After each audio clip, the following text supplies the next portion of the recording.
निवडणूक आयोगासमवेत विरोधकांची आज पुन्हा बैठक। राज्य निवडणूक आयोग आणि मुख्य निवडणूक अधिकाऱ्यांसोबत ही बैठक। शरद पवार, उद्धव ठाकरे, राज ठाकरे, हर्षवर्धन सपकाळ यांच्यासह नेत्यांची उपस्थिती। राज ठाकरेंकडून निवडणूक आयोगावर प्रश्नांची सरबत्ती। दोन याद्यांमध्ये मतदारांची नावं असतात। मतदान कुठे जातं कळत नाही।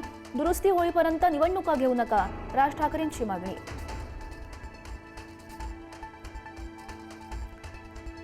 राज्य निवडणूक आयोगाकडून मतदार यादी तयार करण्याचा कार्यक्रम जाहीर। लवकरच 29 महानगरपालिकांच्या निवडणुका लागणार। 1 जुलै 2025 पर्यंतच्या मतदार याद्या ग्राह्य धरा, आयोगाच्या सूचना।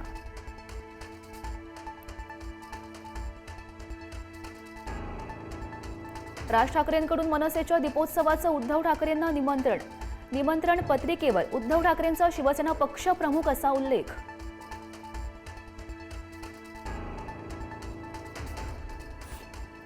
बीडमध्ये हिंदू मुलींना प्रेमाच्या जाळ्यात ओढलं जात आहे। आपल्या मुली जिमला जात असतील तर त्यांना घरी योगा करायला सांगा। हिंदू जनाक्रोश मोर्चामध्ये गोपीचंद पडळकरांचं विधान।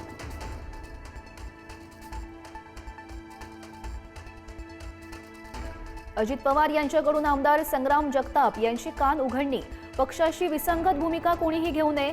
जातीयवादी वक्तव्य खपवून घेतलं जाणार नाही, अजितदादांच्या जगतापांना सूचना। मुख्यमंत्री फडणवीस आज गडचिरोलीच्या दौऱ्यावर। फडणवीसांच्या उपस्थितीमध्ये भूपतीसह 60 नक्षलवादी आत्मसमर्पण करणार। नक्षल चळवळीला हा मोठा धक्का।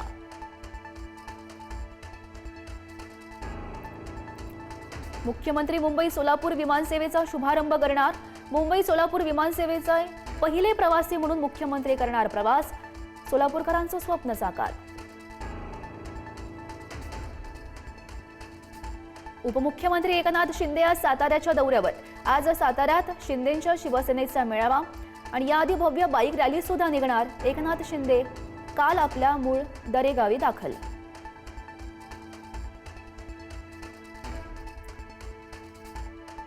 उपमुख्यमंत्री अजित पवार पिंपरी चिंचवडमध्ये असणार।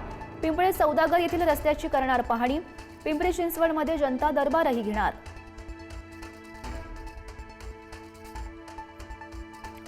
मराठा आरक्षणावर आज पुन्हा हायकोर्टामध्ये सुनावणी। मराठ्यांना दिलेल्या वेगळ्या 10% आरक्षणावर युक्तिवाद होणार। आरक्षण कोर्टामध्ये टिकणार का याकडे लक्ष। ओबीसी विद्यार्थ्यांची महाज्योती शिष्यवृत्ती रखडली। अजित पवार यांच्याकडून निधी देताना पक्षपात केला जात असल्याचा ओबीसी विद्यार्थ्यांचा आरोप। नोंदणी दिनांकापासून फेलोशिप मिळालीच नाही। वसई विरार महापालिकेचे माजी आयुक्त अनिल कुमार पवार यांच्याकडे 169 कोटींची संपत्ती। ईडीकडून अनिल कुमार पवार यांचा भ्रष्टाचार उघड। नातेवाईक पत्नीच्या नावे गुंतवला होता पैसा। 44 कोटींच्या मालमत्तेवर टाच। कोल्हापूरमधील बनावट नोटा प्रकरणाची एटीएस आणि आरबीआय कडून दखल। एटीएस पथकाकडून मिरजेमध्ये संशयितांकडे चौकशी। डीएनए नमुने सुद्धा घेतले।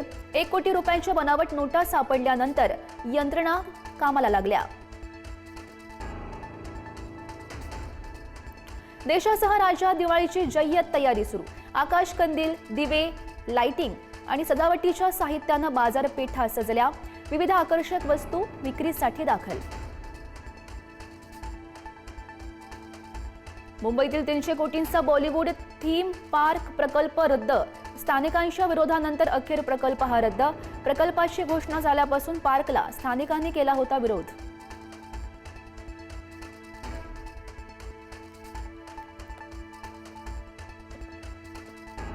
विरोधानंतर मनाचे श्लोक सिनेमाचं नवीन नाव जाहीर। मनाचे श्लोक चित्रपट तू बोल ना या नव्या नावासह पुन्हा एकदा प्रेक्षकांच्या भेटीला।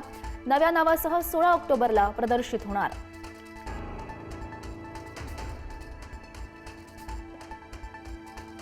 दारूच्या नशेतील 3 तरुणांकडून डिलिव्हरी बॉयला बेदम मारहाण। कल्याण पूर्वेतील हाय प्रोफाईल सोसायटीमधील घटना। कोळसेवाडी पोलीस ठाण्यात गुन्हा दाखल।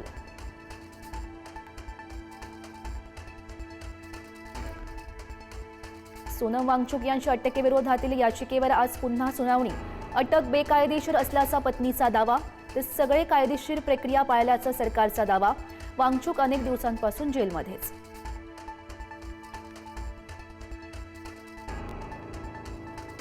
अमेरिकेच्या आयात शुल्कानंतरही भारताचा विकास दर वेगानं वाढणार. आंतरराष्ट्रीय नाणेनिधीचा सुधारित अंदाज.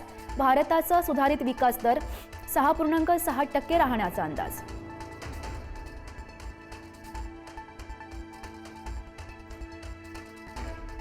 राजस्थानमध्ये एसी बसला आग. आगीत 20 प्रवाशांचा होरपळून मृत्यू तर 15 जण जखमी.